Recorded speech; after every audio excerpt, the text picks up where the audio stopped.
a little while trying to understand some basic elements of rotational mechanics, part of which involved computation of moment of inertia, applying tau equal to I alpha, computing torque, and so on and so forth, and some limitations also. So this basic sheet titled Rotational Basic Spirit is around very direct applications of principles and concepts that we've learned. The whole thing is about getting these basic ideas ensconced. Anything else that you're going to do down the line will only be a combination of these very things. So to be very sure about all of this will, take you a certain distance. So the first problem is about two masses, point masses m1 and m2, and there is an axis perpendicular to the line joining m1 m2 AB, and the first part of this first problem is computing the moment of inertia about this axis AB of the two masses. Very simply, what's the moment of inertia about the axis AB? m1 r1 squared direct plus m2 r2 squared. That's the moment of inertia about the axis AB, right? Okay. The second part of the problem is about finding the moment of inertia about an axis perpendicular to the line joining m1 m2 and passing through m1. So m1 will produce no moment of inertia about this axis, but m2 will produce m2 into r2 plus r1 whole squared, right? So the second part is m2 into r1 plus r2 whole squared. The third part is about moment of inertia of m1 m2 about the line joining the two. What's that going to be? 0. Very clearly 0, because both m1 and m2 are at 0 distances from this line. So the third part is 0. The fourth part is about the center of mass, to find the moment of inertia. So very clearly, how does one find the center of mass? So if this is m1 and this is m2, the center of mass would be located at a distance say this was 0, 0, then this would be 0, r1 plus r2. Yes or no? Right? So the distance of the center of mass from m1 is going to be what? m2 into r1 plus r2 divided by m1 plus m2. Right? That's this distance. And what about this distance? This distance is going to be m1 into r1 plus r2 divided by m1 plus m2. That's this distance. Yes or no? So suppose I call this x1 and I call this x2, then the moment of inertia for about AB is going to be m1 x1 squared plus m2 x2 squared. Yes or no? That's going to be the moment of inertia about the center of mass axis perpendicular to the line joining the two particles. Yes or no? I hope all of you understand how I obtained this position of center of mass from m1, right? Clear? Stand by.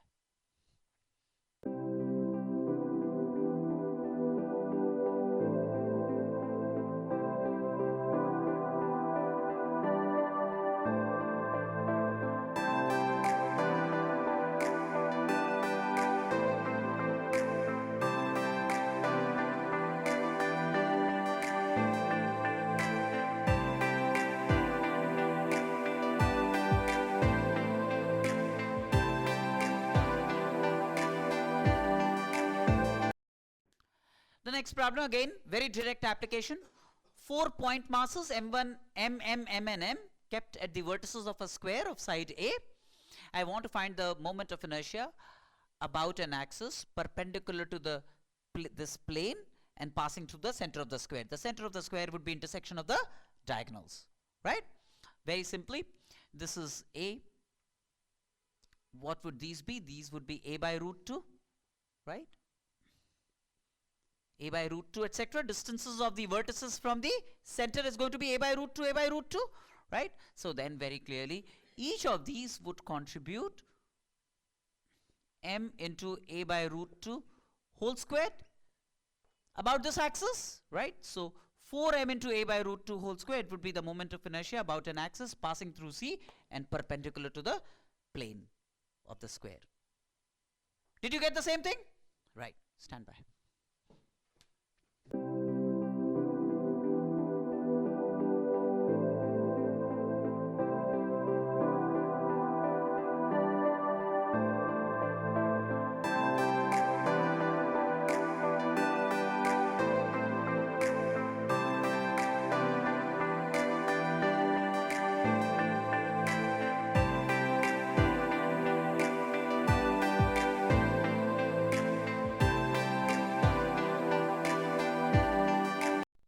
Third problem is about three particles ABC kept at the vertices of an equilateral triangle of side L, right?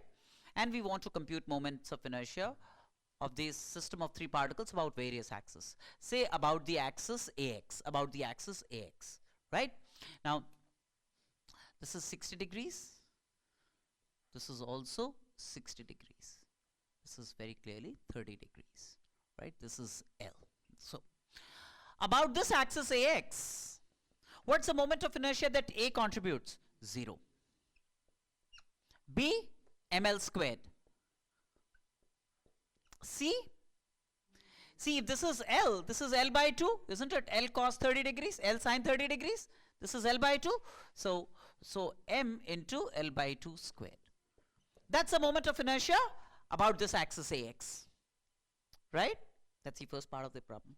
Second part of the problem is about any side, right? Say about side AB, what would be the moment of inertia? That means if this was the axis of rotation, then very clearly this is L root 3 by 2. The perpendicular distance of C from this is going to be L sin 60 degrees, L root 3 by 2. What's the moment of inertia of A about AB? 0. What's the moment of inertia of B about AB? 0. So 0 plus 0 plus, what's the moment of inertia of M about AB? M into L root 3 by 2 whole square. That's the second part of the problem. The third part of the problem is about moment of inertia about the centroid, perpendicular to this plane, That means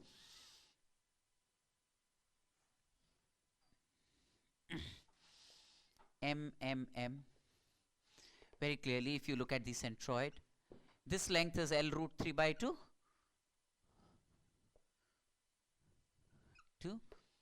This is the centroid.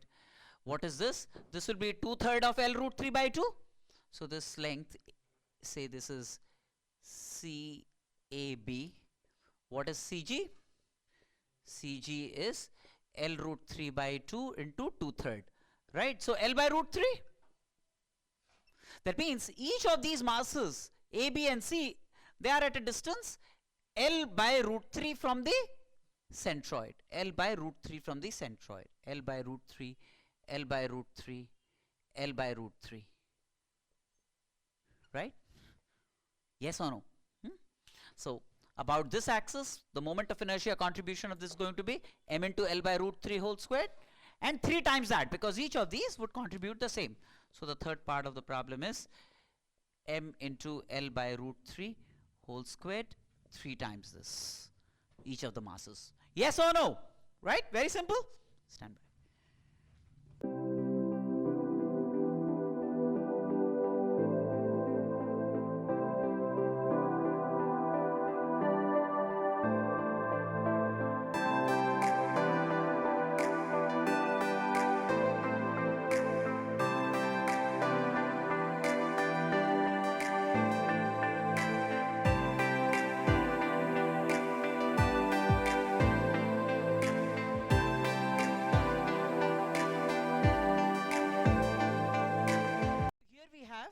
A rod AB, uniform rod AB, mass M, length L.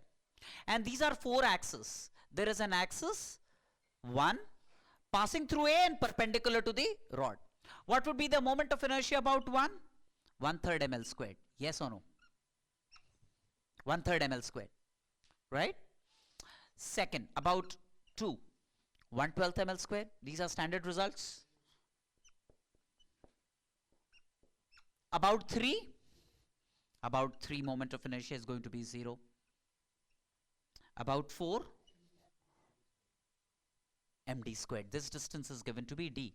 So all mass elements are at the same distance d from the rod. So about this axis 4, it's going to be md squared, where axis 4 is at a distance d from axis 3.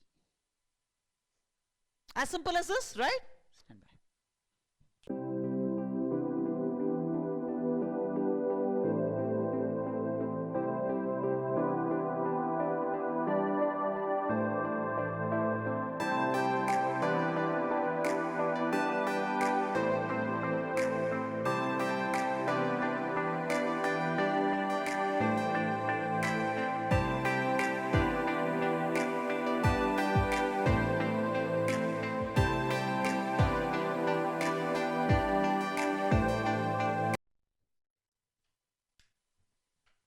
So here we have essentially a rectangular lamina. This is the lamina. Rectangular sheet of side B and length L. Right? And I want to be able to find the moment of inertia about this edge of the rectangle. About this edge of the rectangle. If this is the axis, what's the moment of inertia? That's what I want to find. Right? Very simple. What you do is you take mass elements parallel to this axis AA prime.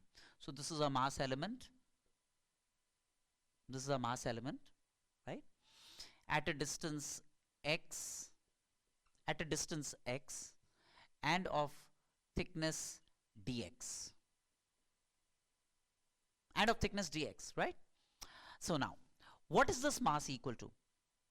How much is this mass dx, the chosen mass dx? Mass per unit area is m by L into B. What is the area of this? B into dx. B into dx is the area of the shaded region. B units by dx units, right? So B into dx, that's this mass element dm. That's this mass element dm. And all points on this mass element dm are at the same distance x from this axis. So the contribution to moment of inertia made by this dm about this axis is going to be dm into x squared. This is my dm into x squared. Right? The total moment of inertia would be sum of all of this, where x runs from 0 to L. X runs from 0 to L. Very clearly, this is 1/3 ml squared. This is 1/3 ml squared. If I said, what's the moment of inertia? So this was L, this was B. So now tell me, I said if this was my axis, BB prime, this is L by B, L by B, L by B. What would be the moment of inertia about BB prime? 1/3 mb squared. That would be the moment of inertia about this, right? If I said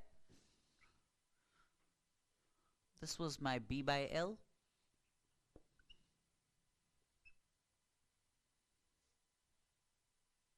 about an axis passing through the center of mass of this, it will be 1/12 ml squared. It's going to be same kind of calculations.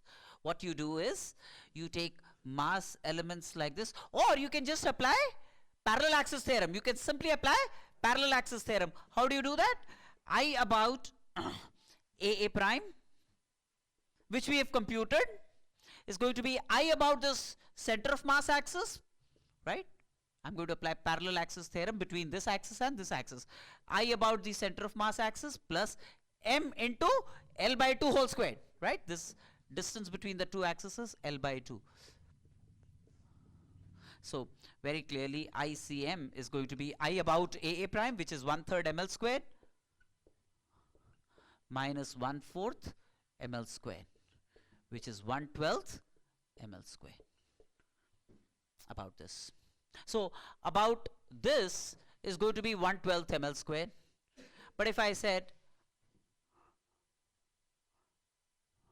about this, 1/12 mb squared would be the moment of inertia. Clear? Clear? And now tell me, you understand this, right?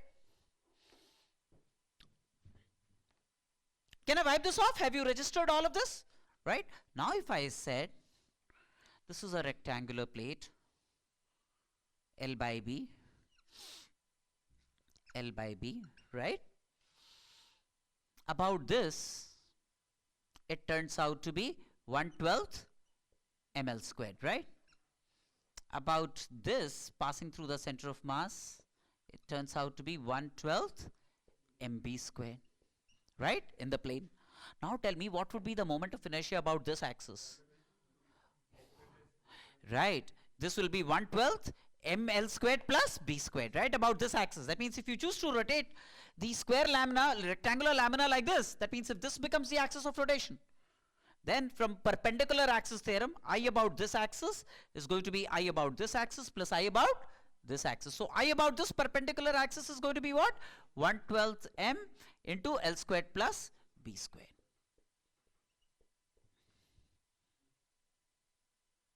Got me?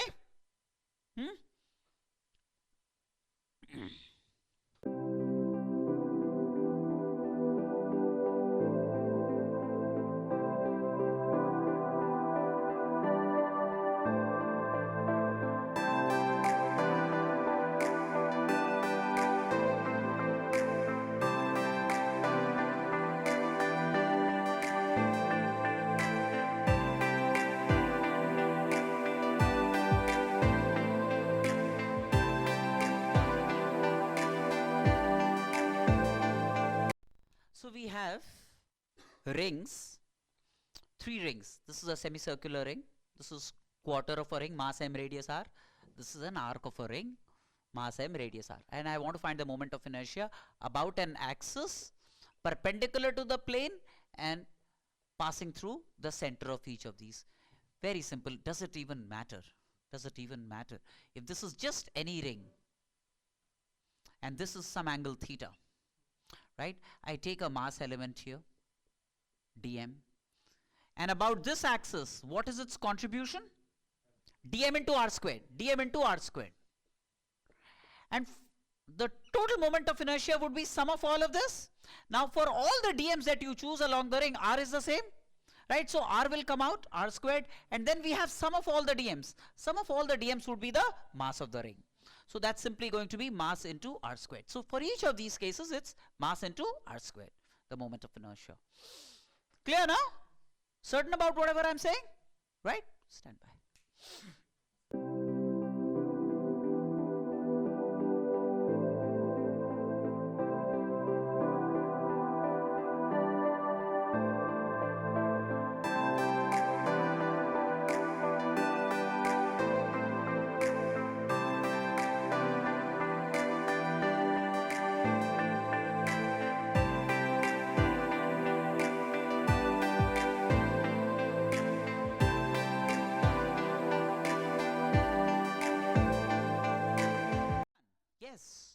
These are 2 rods, mass m, length L, and this is an angle, one of the angle bisectors between the 2 rods. I want to find the moment of inertia of the system about this angle bisector A1. Right? That's what I want to do. So first of all, would you want to believe that if I took the other angle bisector A2, then the moment of inertia about A1 will be the same as moment of inertia about A2. That's not going to change. Right. Now, moment of inertia of this rod about an axis perpendicular to the rod and passing through the midpoint, 1/12 ml squared. This also about this axis is going to be 1/12 ml squared. So together this rod plus this rod about this axis is going to be 1/6 ml squared, right? About this axis, the total moment of inertia is going to be 1/12 ml squared into 2, right? 1/6 ml squared. That's 1/6 ml squared. Now, then from perpendicular axis theorem, the total moment of inertia about this must be IA2 plus IA1 from perpendicular axis theorem, right? About this axis is going to be IA2 plus IA1, right? So this must be equal to I about A2 plus I about A1, but I about A2 is the same as I about A1, so this is like twice I about A1. So I about an angle bisector, as you can see, is 1/12 ml squared. Yes or no? Got the same answer? Very good. Stand by.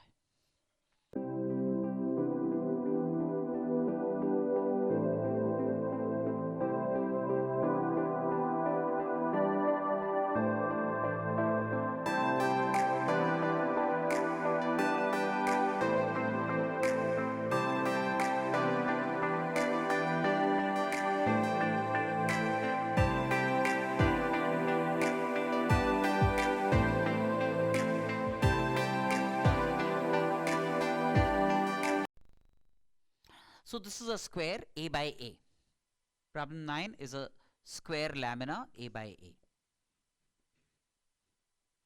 A by A. And I want to find the moment of inertia about one of the diagonals, say 2. I want to find the moment of inertia about one of the diagonals 2, right? Now one thing, the diagonals 2 and 4 are perpendicular to each other. Diagonals 2 and 4 are perpendicular to each other. Again, because of symmetry, can I say moment of inertia about the diagonal 2 is the same as moment of inertia about the diagonal 4? Right? Right? And what we have seen a little while ago in a rectangular lamina is, so if this was B by L, a rectangular lamina, and this was its center of mass, then the moment of inertia about an axis passing through the center of mass and perpendicular to the plane was what? 1/12 m L squared plus B squared, right? About this axis, right? So that was 1/12 m L squared plus B squared. Now if this was a square A by A, then B will be equal to L equal to A. If this was a square A by A, then the moment of inertia about this axis is going to be 1/12 m 2A squared, which is MA squared by 6. Yes or no? About this axis, 1/12 m A squared plus A squared, right? About this axis. So, good. And can I say I about this axis? These two diagonals are perpendicular to each other in a square, right? So, moment of from perpendicular axis theorem, can I say I2 plus I4, right? I about this plus I about this is going to be I about this perpendicular axis, right? Which is MA squared by 6. But I2 is equal to I4. So 2I2 is MA squared by 6, or I2 is MA squared by 12. So about each of the diagonals is going to be 1/12 MA squared. Got the same answer, right? Stand by.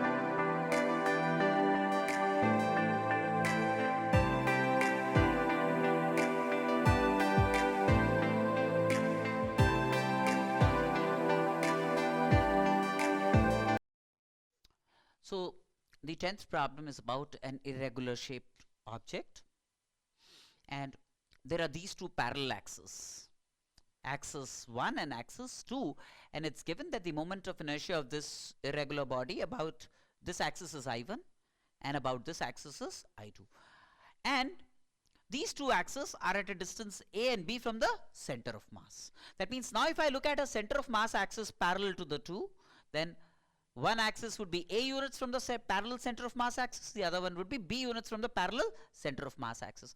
I want to connect I1 and I2. Now suppose this was the center of mass axis parallel to the two, then the moment of inertia about this is going to be ICM. So can I say I1 from parallel axis theorem is going to be ICM plus MA squared, right? Similarly, can I say from parallel axis theorem I2 equal to ICM plus MB squared? I subtract the two, I1 minus I2.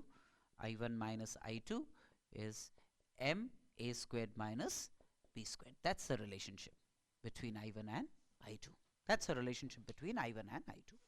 Stand by.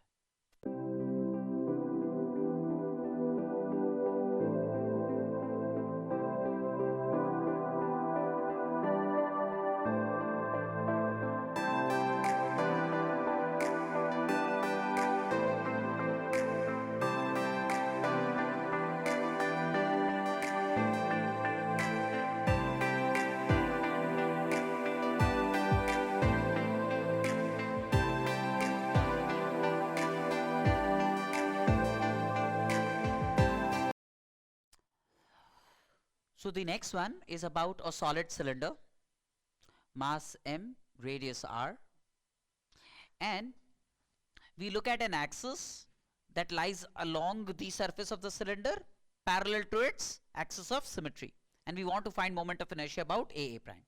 We know moment of inertia about this axis is half mr squared. So from parallel axis theorem, I about AA prime is going to be what?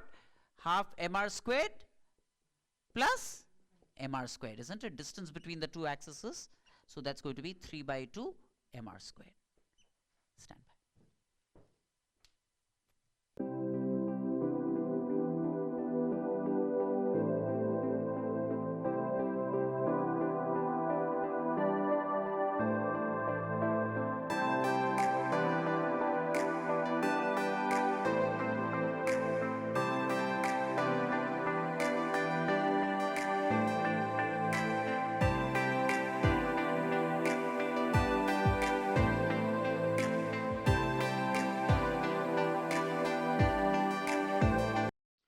So this time we have a semicircular disc, uniform semicircular disc, mass m, radius r. क्या निकालना है? Moment of inertia about an axis passing through the center and perpendicular to the plane. About the center of mass? Okay, okay. About the center of mass. Chalo. About the center of mass. I want to find the moment of inertia about the center of mass of this semicircular disc, right? So first of all, do I know the distance of center of mass from O? How much is it? 4r by 3 pi. For a uniform semicircular disc, the distance of center of mass from the center is 4r by 3 pi, right? Now, very clearly, I about this axis, this is passing through O and perpendicular to the plane, and this is another axis, I passing through the center of mass and perpendicular to the plane. So this is I about O coming out of the plane of the board. Say I about O, can I say, is the same as I about Cm plus m into 4r by 3 pi whole square. Can I say this?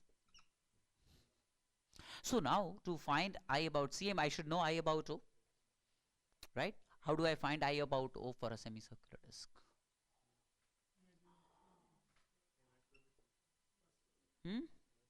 Why? Okay, so right. So this is a half disc. Now mentally imagine a full disc. Mentally imagine a full disc. Now there are two parts of the disc. This is now a total disc of mass 2m. This is a total disc of mass 2m and radius r, right? And the upper disc makes a contribution I about this, and the lower one will also make the same contribution I about this axis. Yes or no? Because of symmetry considerations about this axis. So the total moment of inertia about O perpendicular to the plane is going to be 2I, where I is the contribution made by each of the semicircular portions. Yes or no? So the total is going to be 2I. That must be the moment of inertia of a mass 2m, a full disk of mass 2m and radius r. And a full disk of mass 2m and radius r has moment of inertia about this axis as half of 2m into r squared. Yes or no? So very clearly I is half mr squared, which is I about O also, which is I about O also, right? So this I about O I know. I about O I know is half mr squared for the semicircular portion minus m into 4r by 3 pi whole squared. That must be I about the center of mass. Yes or no? Stand by.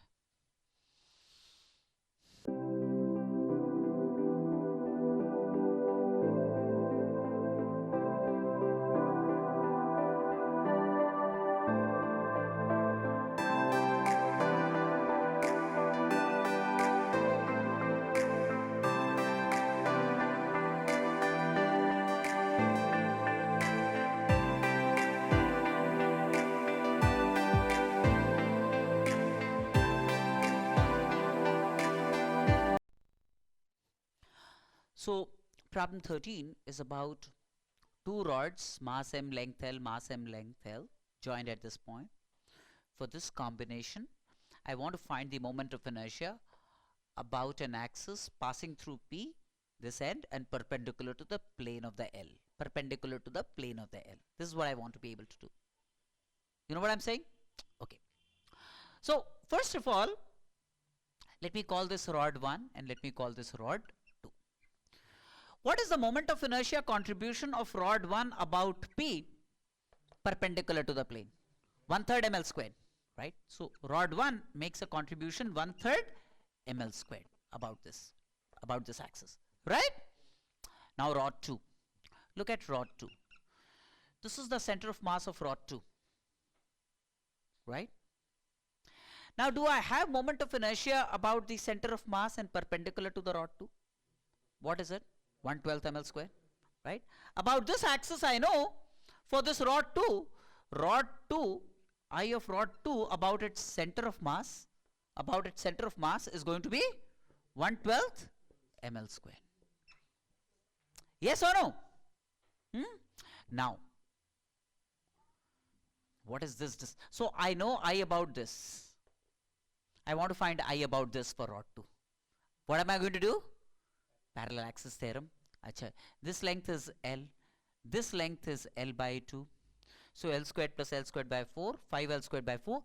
So, this is root 5 L by 2 is this length. Using Pythagoras theorem, this length is root 5 L by 2.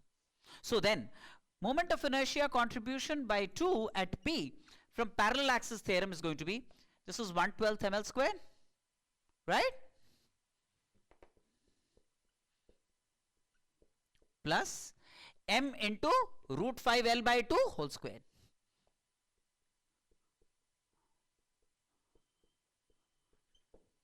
And all that you need to do is, you need to add I1P plus I2P. So, the answer is going to be I1P plus I2P is going to be the total moment of inertia about an axis passing through P and perpendicular to the plane.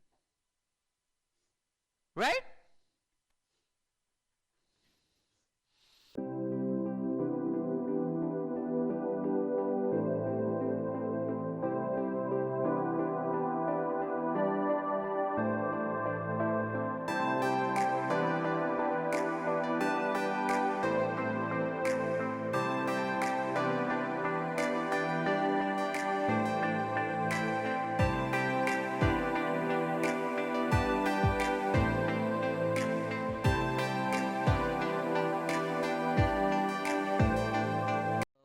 Next problem is about a sheet of radius r, a uniform sheet of radius r, and from which a smaller circular sheet of radius r by 3 is scooped out, leaving you with this portion.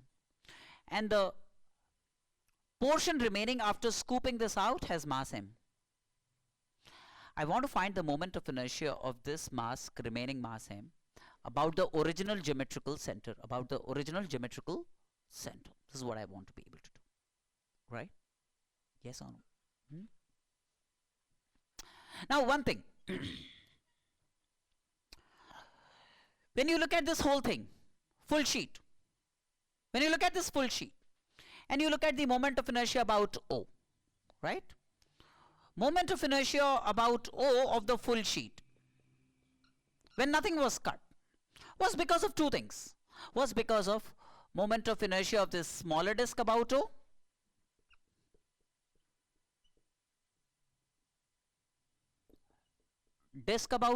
plus moment of inertia of the shaded region about O, plus moment of inertia of this shaded region about O. Yes or no? Can I say this?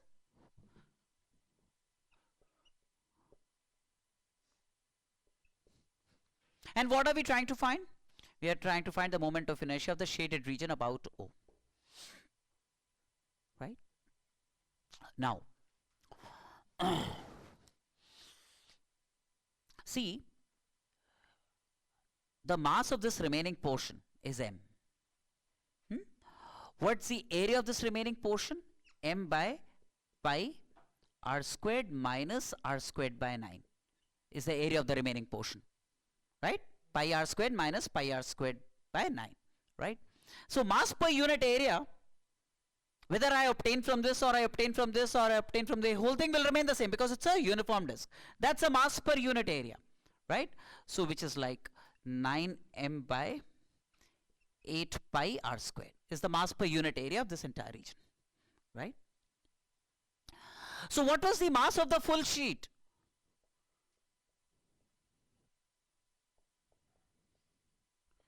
Is mass per unit area 9m by 8 pi r squared into pi r squared was the mass of the full sheet, right? So that makes it 9m by 8. 9m by 8 is the mass of this, right? Now, so I of the full sheet about O is going to be what? Half of its mass into square of the radius. I of the full sheet about O is going to be what? Is going to be half of the mass of the full sheet, which is this 9m by 8 into r squared, right? Now, what is the mass of the smaller sheet? Mass of the removed portion, mass of the removed portion is going to be what? Is going to be 9m by 8 pi r squared into pi r squared by 9, right? Into the area of this is pi r squared by 9. So that makes it m by 8. That makes it m by 8 is the mass of this portion, right? The mass of this portion is m by 8. Now, now for this portion, what's the moment of inertia of this portion about O1? Half of m by 8 into r squared, r by 3 whole squared. So mass of the removed portion, so moment of inertia of the removed portion, moment of inertia of the removed portion, this is the removed portion, about its own center is going to be what? Half of its mass m by 8 into square of the radius, r by 3 is the radius of this, right? Into square of the radius, r by 3 whole square. Now, what is the moment of inertia of this about O? Moment of inertia of the removed portion about O, smaller, that means removed means this smaller disk about O. Smaller disk is removed. About O is going to be what? From parallel axis theorem, this moment of inertia plus, what is this distance? R minus r by 3. This is 2r by 3. Distance between the center of mass axis and O is going to be 2r by 3. Do you understand that? This length is r by 3. This is r. So OO1, as you can see, is r minus r by 3. That is 2r by 3. Right? So moment of inertia of the removed portion about O1 we know is this. So about O is going to be what? Half of m by 8 into r by 3 whole squared. R by 3 whole squared plus mass of this, which is m by 8 into 2r by 3 whole squared, right? So I know this I of the small disk means removed portion about O, I know. This we have computed, so we can compute I of the shaded region about O. Yes or no? Clear?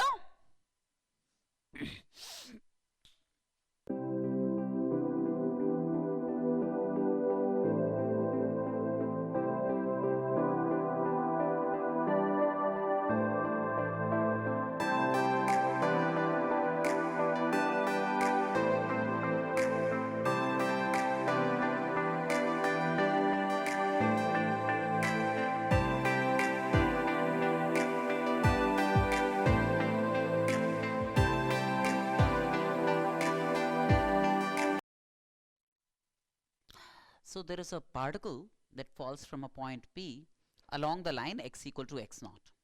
Vertical direction belongs to gravity, right? T seconds later it arrives at Q. I want to find the torque of all the forces acting on the particle about the origin of coordinates. Very simple, yeah. Do you realize that This is the line of action of the force, and its perpendicular distance from O is x naught. So its torque is going to be mg into x naught, isn't it? Line of action of the force into perpendicular distance from O, that will be the torque, mg into x naught. And do you realize it's clockwise? It's clockwise, you know. So if the force is, imagine this to be a rod hinged at O, if this is a force acts, then this rod would swivel clockwise. So torque about O is going to be clockwise. So mg into x naught, which is clockwise. So it's not varying with time, it's time independent. That's the torque about O. In this case, what's the axis of rotation? Perpendicular to the plane of the board. About, yes, z axis. Perpendicular to the plane of the board would be the torque. And what would be the torque about the y axis? 0. Torque about the y axis is going to be 0. What's going to be the torque about the x axis? 0. Because this mg into x naught is torque about this axis, which has no component in the y direction, no component in the x direction. Yes. In any way, in any case, mg, line of action of mg passes through the x axis. So if I take a point on the x axis, then the torque about this point is going to be 0. So torque about the x axis anyways is going to be 0. Torque about O, this mg into x naught, is about an axis perpendicular to the plane of the board. So it's a clockwise torque, right?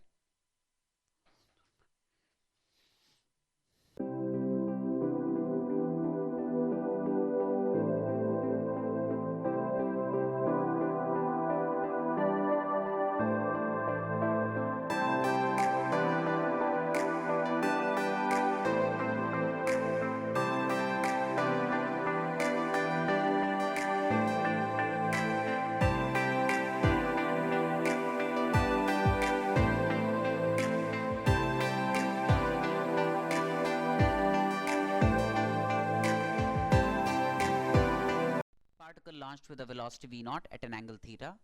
I want to find the net torque acting on the particle P about the original point of projection. When it reaches the maximum height, horizontally it covers half the range, isn't it? Range is going to be what? V naught squared sine 2 theta by g is going to be the range. That's the range, right? And mg acts downwards. What's the torque of mg about O? mg into r by 2. mg into r by 2. Is it going to be clockwise or anti-clockwise? Clockwise. Clockwise. mg into r by 2, perpendicular distance of O from the line of action of mg. So that's going to be the torque about O, and it's going to be clockwise. That means in the z direction, where r is this.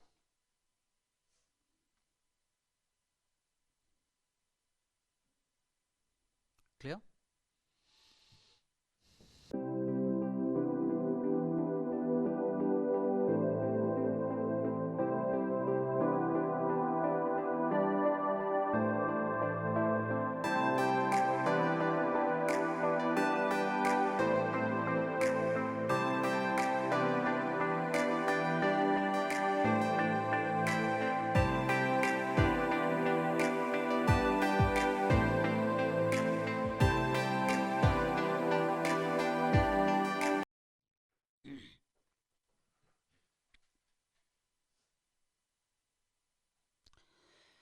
So we have a force acting at a point 1 comma 1, 5 root 3 I cap plus 5 j cap, and we want to find the torque about O and the torque about A of this force. Very clearly, this position vector is what? I cap plus j cap, isn't it? Is this position vector? And torque about O is going to be what? R cross F. So you just need to find this cross product, I cap plus j cap cross 5 root 3 I cap plus 5 j cap. Right? Yes or no? Or you could have looked at it like this also. See, this vector very clearly, as you can see, 5 by 5 root 3 is 1 by root 3, so it makes an angle 30 degrees with the horizontal. Right? Tan theta is 5 by 5 root 3. This vector makes an angle 30 degrees with the horizontal. And it has a horizontal component 5 root 3, and it has a vertical component 5. Right? Now, there is torque of 5 root 3 about O. How much is it? 5 root 3 into 1. Right? And do you realize this is a clockwise torque? 5 root 3. This is the line of action of the force. This is the perpendicular distance, which is 1 unit, because this point has coordinates 1, 1. So 5 root 3 into 1 clockwise. Yes or no? That's a torque because of this component about O. Now, look at this component.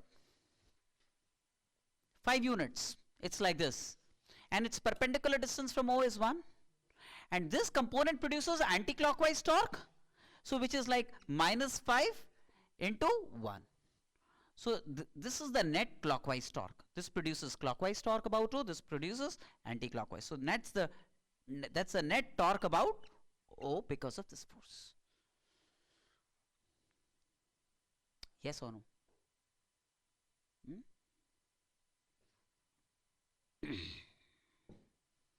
You would get the same result if you do a cross product, because again, you know, I cross I will be 0, I cross j and j cross I will all be k or minus k, right? So the net would be k, which is either clockwise or anti-clockwise.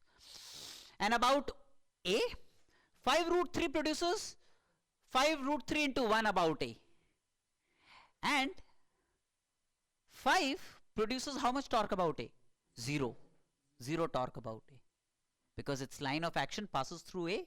So this 5 units produces no torque about A. So the net torque about A is going to be 5 root 3 into 1 clockwise. Clockwise. Yes or no?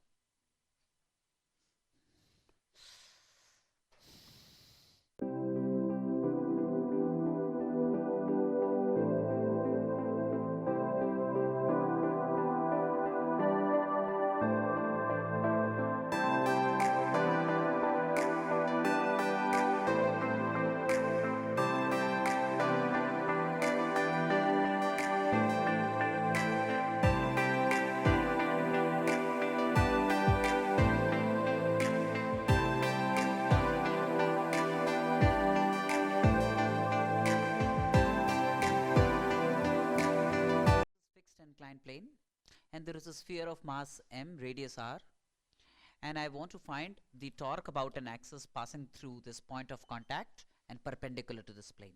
Of all the forces, what are the two forces acting on this sphere? Right, there is mg, which is like this, and there is normal reaction n like this. Now, do you realize the line of action of the normal reaction passes through P? So what's the torque because of n through P? About P? 0. Because the line of action of n passes through P, it will produce no torque about P. Mg could be resolved as mg cos theta, whose line of action passes through P, and mg sin theta, which is parallel to the plane. Mg cos theta produces no torque about P, and there is torque produced by mg sin theta. What's the torque produced by mg sin theta about P? Mg sin theta, and r is the perpendicular distance of the line of action of mg sin theta. Right, so that's the net torque about P. And is it clockwise or anti-clockwise? Clockwise. Mg sin theta will produce clockwise torque about P. That's the net torque about P. Stand by.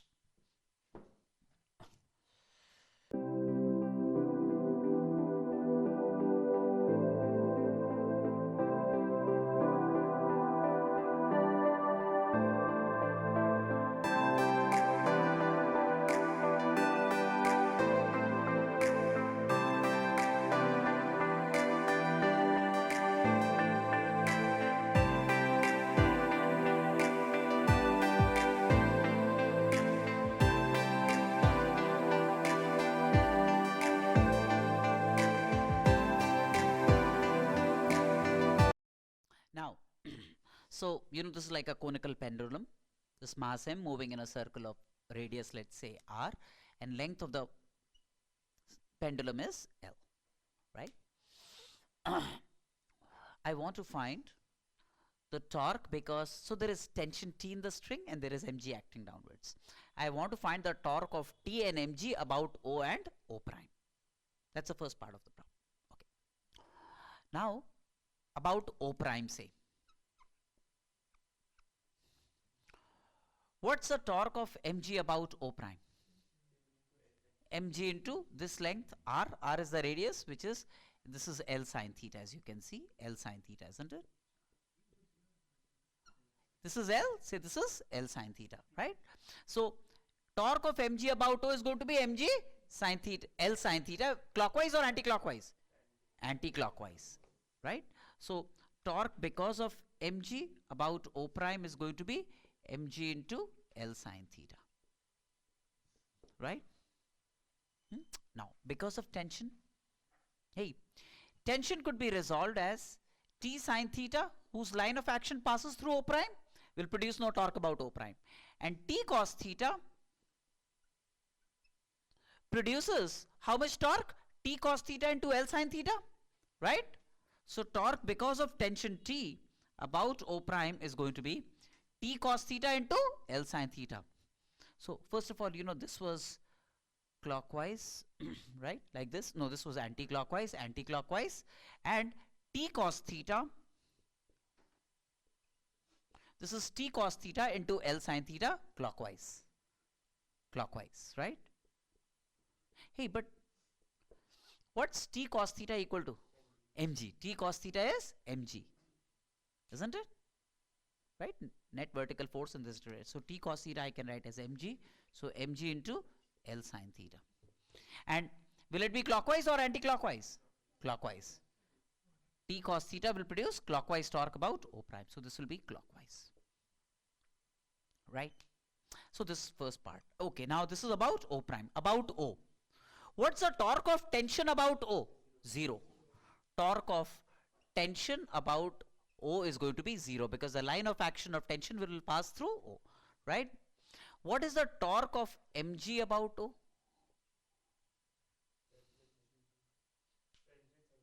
Right, right. See, one thing.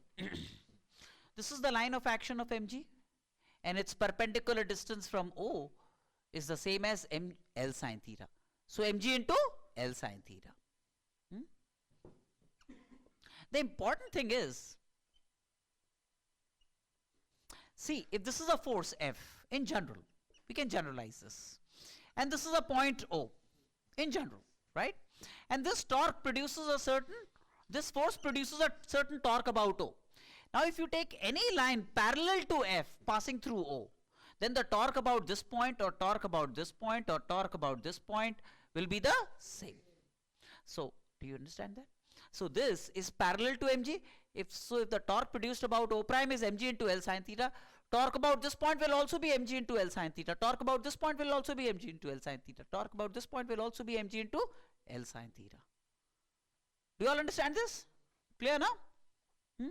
Now, so we know the torques because of tension and mg, O and O prime. O prime, 0, because mg is parallel to O prime, it will produce. So torque about O prime because of mg is going to be 0. Why? Because mg is parallel to the axis, right? So it will produce no torque about the axis. Torque because of tension about axis, 0, because see, the line of action of T intersects the axis. So torque because of tension about O prime will also be 0, a concept that we just studied today, right?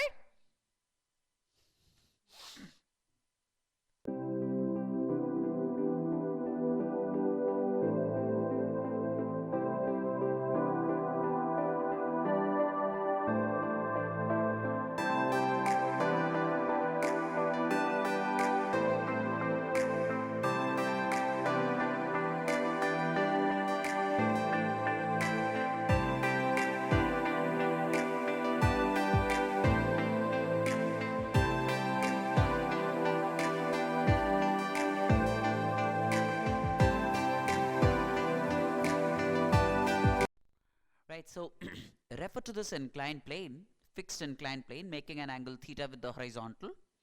There is a block of mass m, there is a string connected, and there is a pulley that moves here. And at a certain instant of time t equal to 0, the pulley has an angular velocity omega like this as shown. What we want to find out is how far the mass will move up. How far the mass will move up, right? That's what we want to find. Now, simple things first. Let's look at the forces acting. On the mass m, there is mg cos theta, mg sin theta, and there is normal reaction from the plane. And there is tension because of the string. On the pulley, there is tension, force because of the tension acting tangentially like this, right? Now, at time t equal to 0, if you really look at the plane, this mass m and this pulley,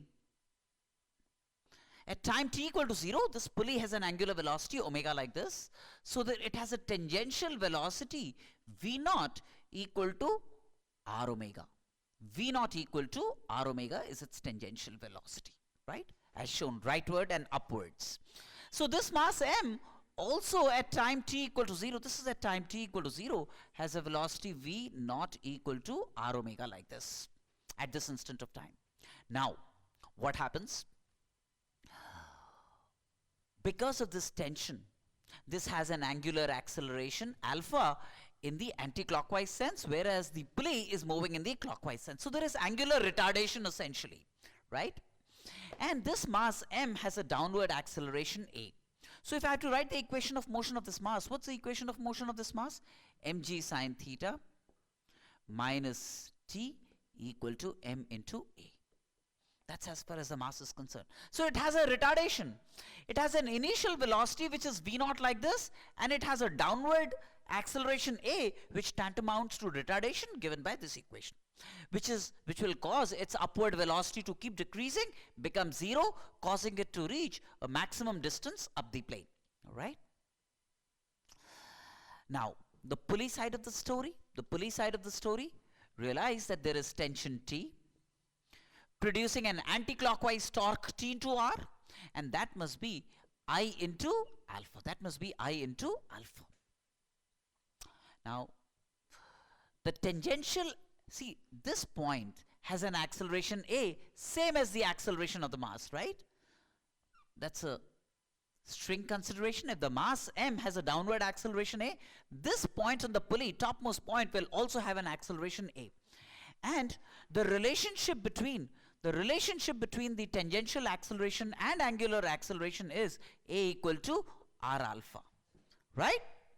So which means I can replace this alpha by A by R. So T into R is I using these two equations, eliminating alpha, T into R divided T into R is I into alpha, alpha is A by R, right? So that's equation 3, say. So you can call this equation 4. So that gives me like a T equal to I into A by R squared. So this T I can plug in terms of acceleration, mg sine theta minus T is I into A by R squared equal to m into A. Now this gives us the value of retardation of this mass. A then turns out to be mg sine theta divided by m plus I by R squared. That's the retardation of this mass. And therefore, and it has an initial velocity v naught, which is like r omega. Initial velocity r omega upwards. And therefore, and with the acceleration downwards, it's going to retard, and therefore the maximum distance that it traverses up the plane x would be v naught squared by 2a, where v naught is this number and a is given by this expression. That'll give me the maximum distance the mass can move up the plane, right? Fairly simple problem, downright application of basic concepts.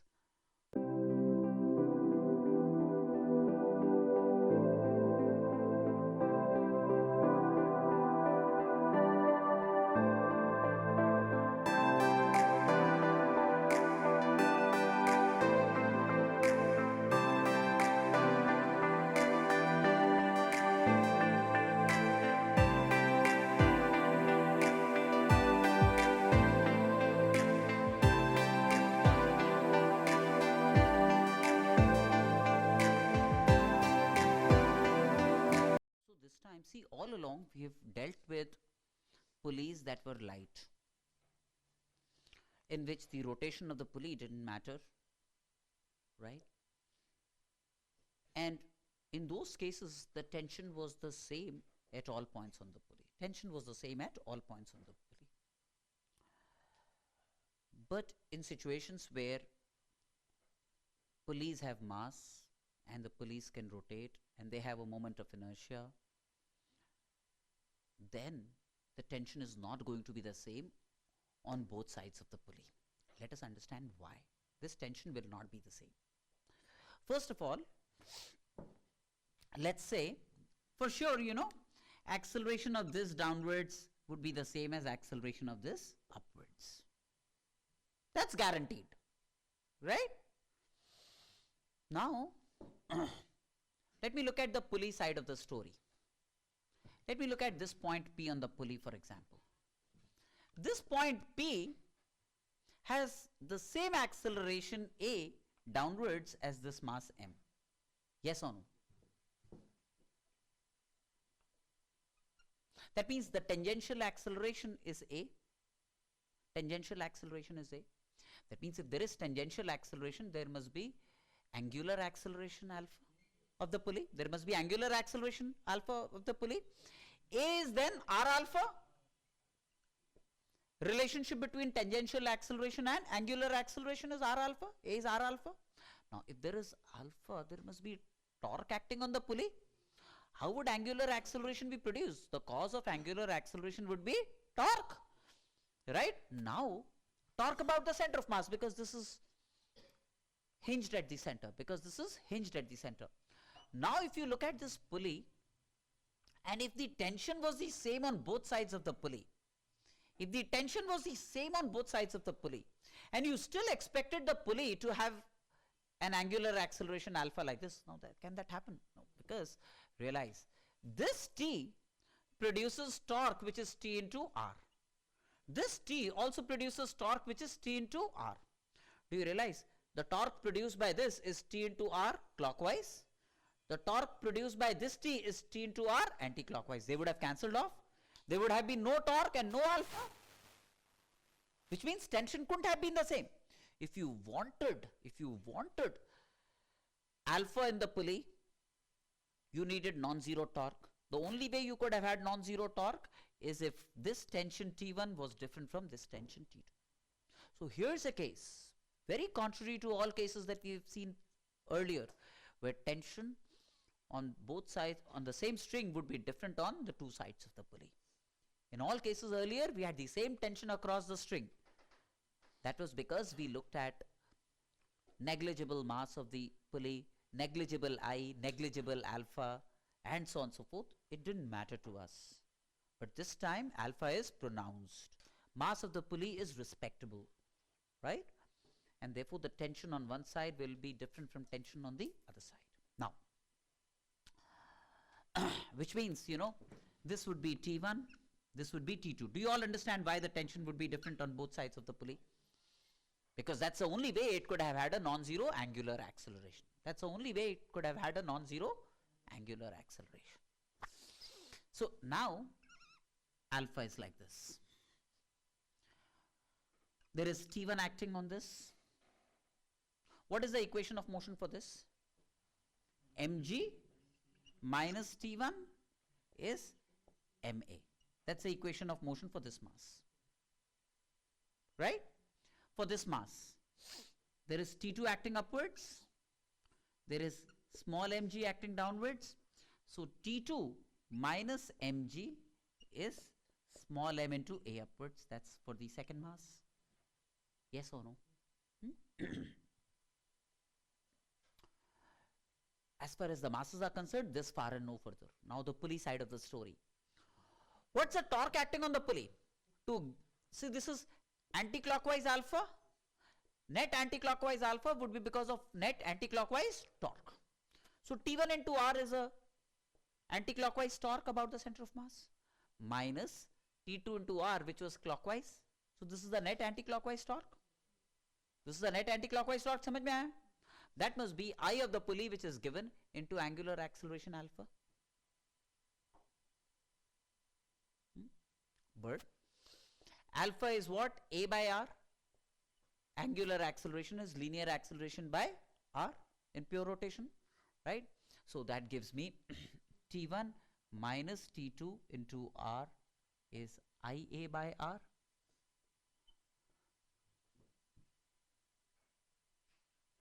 Right? So T1 minus T2 is IA by R squared.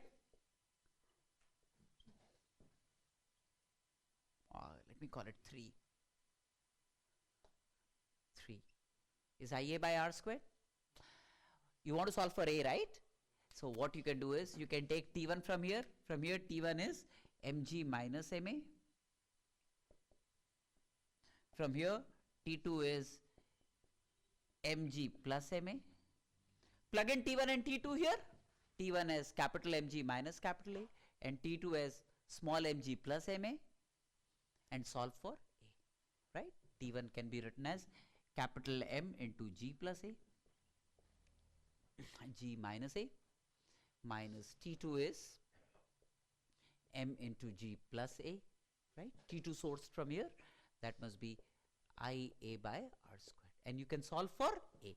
You can solve for A, the acceleration of the system. Right?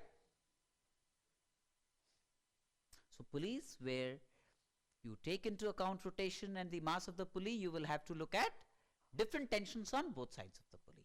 Stand by.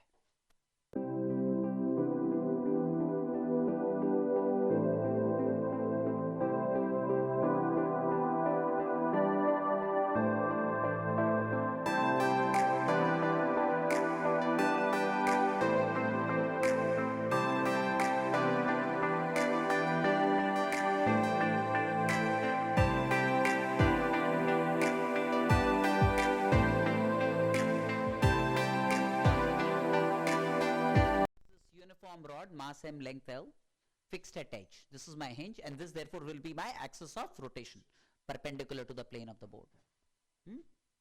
Now at the initial instant of time, we want to compute the acceleration tangential and radial of the point A. We want to compute the tangential and angular acceleration of the point A. Alright? Okay. First of all, let's have a free body diagram of the rod. Tell me, what are the forces acting on the rod?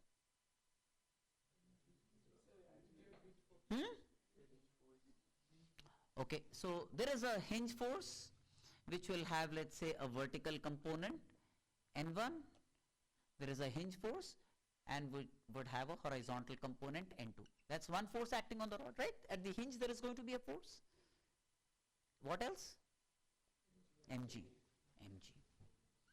From the center of mass there is, so this is L by 2.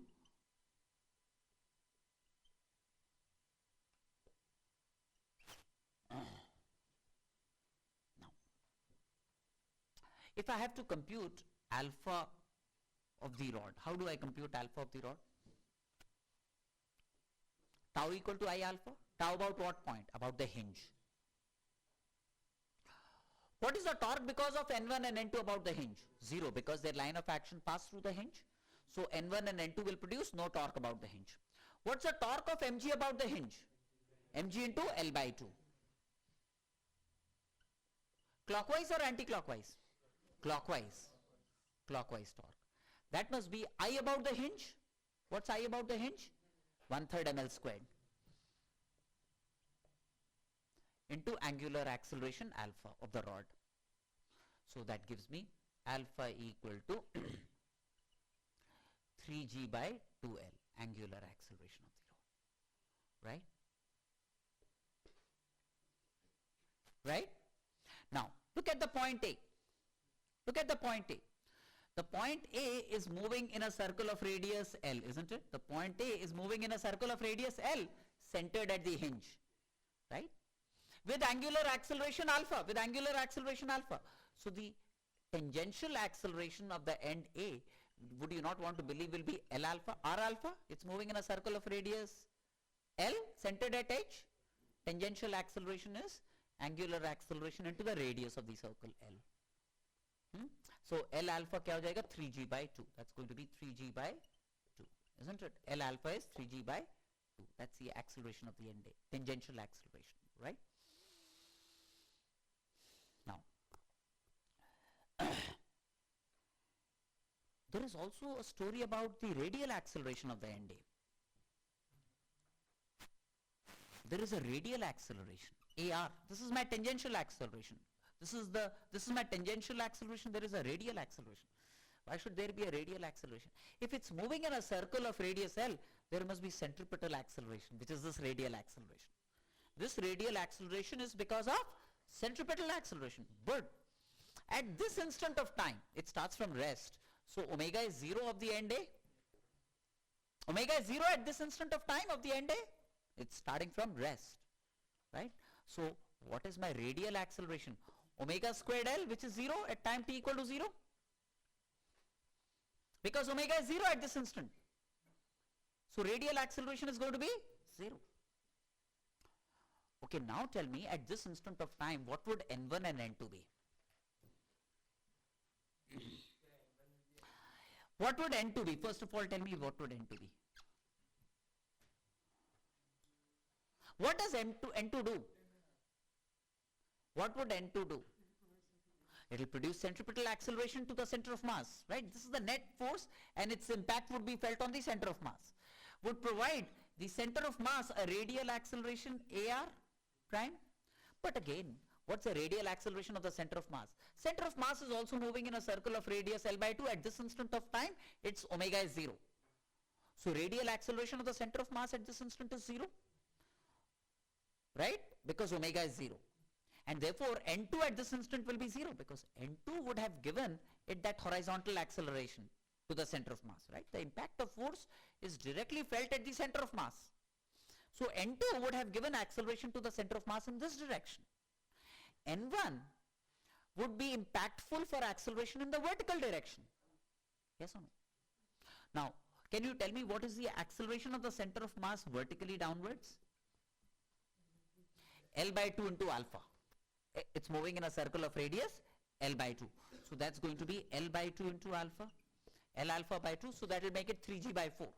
That will make it 3g by 4.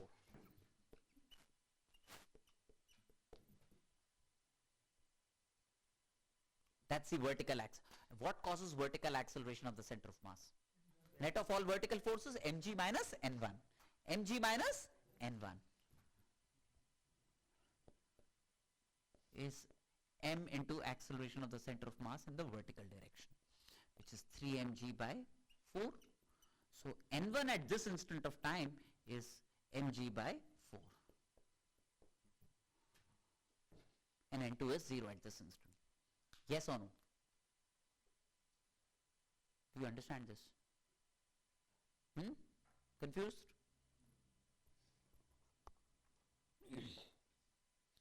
So, we want to compute next. So, we have done part 1, part 2 acceleration, radial and tangential we have done. Part 3 hinge force at this instant we have computed. N2 is 0, N1 is mg by 4. Find alpha and omega when the rod becomes vertical. So far so good, right? We want to find alpha and omega when the rod becomes vertical. Have you actually understood everything that I have said here, or are there issues pending? No, no? समझ में आया? Now when the rod becomes vertical,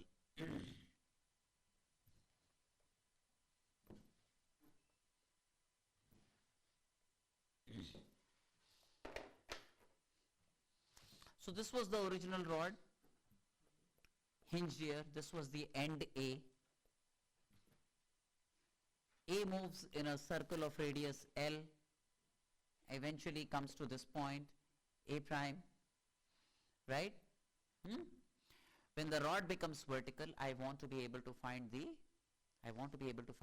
alpha of the rod and the angular velocity of the rod. I want to find what the alpha is, and I want to find what the omega is at this instant. Okay. First of all, to find alpha, what would you want to do? Calculate the torque about the hinge. Isn't it? You want to calculate torque about the hinge? Do you realize that what are the forces acting? Mg downwards, and there is hinge force, which has a vertical component and there is a horizontal component. There is a hinge force. What's the torque of the hinge force about the hinge? 0. What's the torque of mg about the hinge? 0. So what's the net torque about the hinge? So what's the alpha about the hinge? 0. So alpha is 0. Yes or no?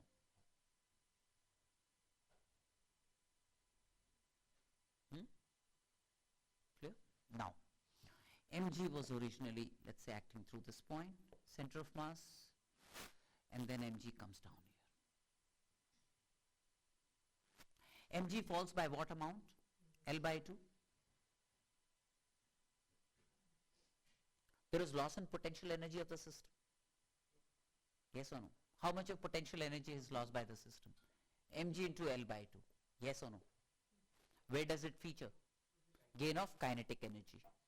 So when this comes here and it has acquired an angular velocity omega, this is a rod in a state of pure rotation. This is a rod in a state of pure rotation about the hinge. What's kinetic energy of the rod in this state? Half of I about the hinge into omega squared. That's kinetic energy in pure rotation. I about the axis of rotation into omega squared. That's the kinetic energy in pure rotation. So that must be half of I about the hinge into omega squared. What's I about the hinge? 1/3 ml squared is 1/3 ml squared. So that's half of 1/3 ml squared into omega squared. And that will give you omega when the rod becomes vertical. So when the rod becomes vertical, omega is maximum, but alpha is 0. Right now? Then what else do we have in this? Hinge force when the rod becomes vertical. Hinge force when the rod becomes vertical. So when the rod has become vertical, I want to find the hinge force, N1 and N2.